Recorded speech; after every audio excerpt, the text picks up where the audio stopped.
Hey guys, this is Wes with JConcepts. Today we're going to take a look at the JW12 5-port gas truck engine, and I had a chance to actually race my gas truck with this engine this weekend.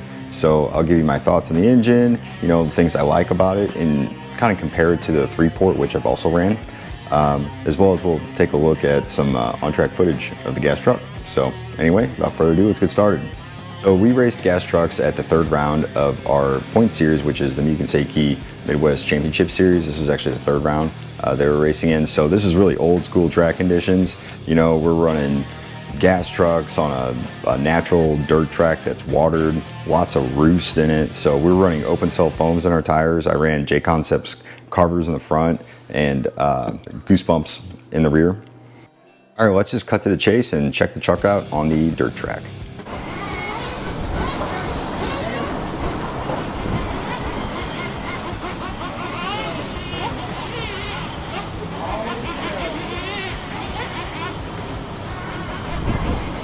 We spread them out, but they're all on the same part of the track together already. Had to do the same lap 1. Wes gave everybody a big head start. He's coming around 3rd car in order. Thing sounds like he's gonna blow up with a little two-stroke.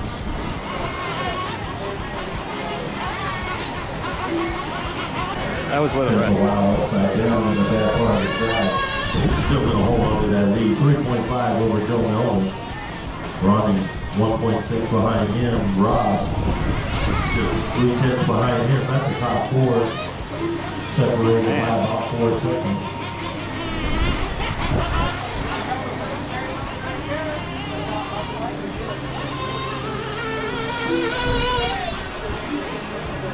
Pick it up!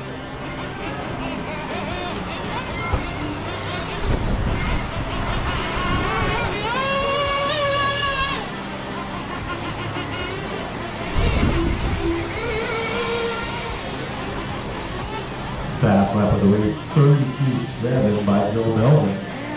The white EMP truck moved himself into the 2nd place. He's 5.3 behind left.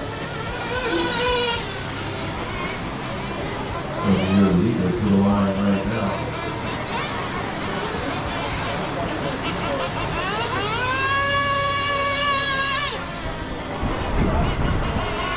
Wes with his fast lap of the race, that time by at 31.6. Joe Melvin still holding on to that fast lap with his 31.3 last time by. Melvin goes around by Barno. Don't grab it by the wing!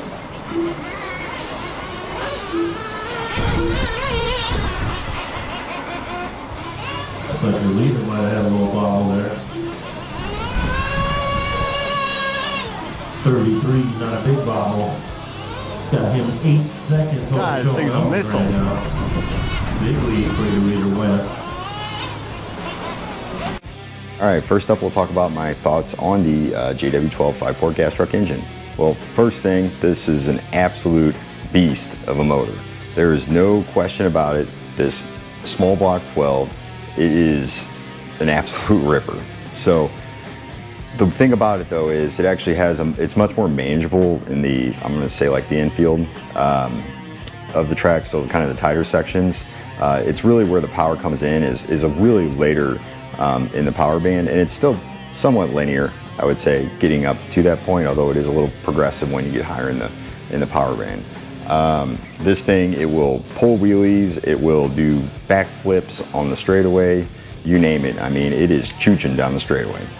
As far as drivability goes, I think that the 5-port, so the interesting thing is each different motor has its own kind of characteristics to it. I think that this 5-port is really best suited for when the track is either like, if it's an actual dirt track, not clay, then really when the track's like prime, watered, a lot of moisture in the dirt, you'll have enough traction to where you can utilize all the power this thing creates. Otherwise, you know, like clay outdoor tracks, for example, would be a great application for the 5-port.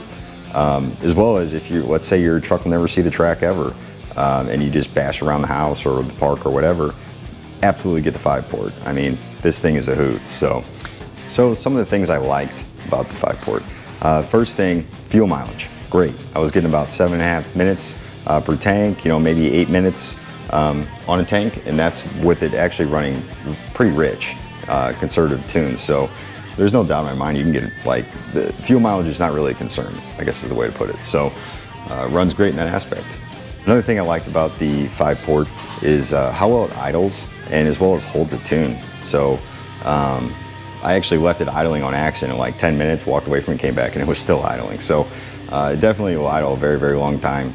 As far as, you know, the tuning of it, it only takes very small adjustments of the needles. So you're talking half-hour adjustments to get the fuel mixture change that you're looking for. So you're never going to make really big adjustments with this carburetor. I think it's because the screws have coarse threads potentially, and that's why it's so sensitive. As far as holding a tune though, I never had an issue at all. Yeah, the truck, I mean, the engine ran great all day. So I dialed it in the morning in practice and then didn't have any issues after that. It pretty much held a tune all day. So at night I did bump the low end up just about a half hour, maybe even a little bit less than that, and then bump the idle up just a tad too as well.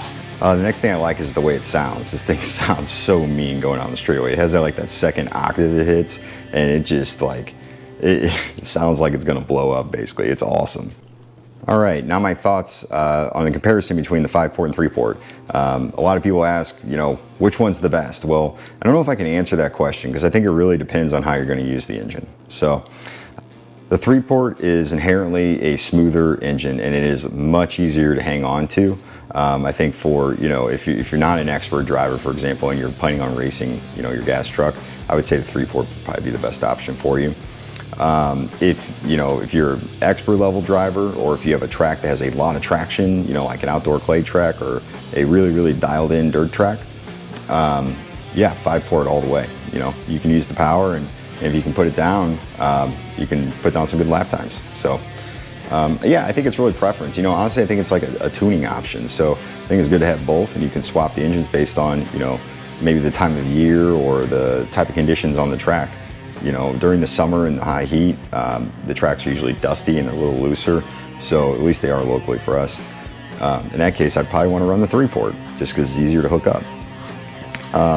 But in the fall and in the spring, or maybe at night, you know, you could run that 5-port when the track's really hooked up. So yeah, it's pretty awesome. It's really cool that we have these engines today. So especially for the price, $299. I mean, you can't beat it for the performance these things have. It's absolutely unreal. So highly recommend checking them out. Classic RC company, JW12. This is the 5-port. I also have the 3-port. You can check out my other videos. So thank you for watching. Please like and subscribe.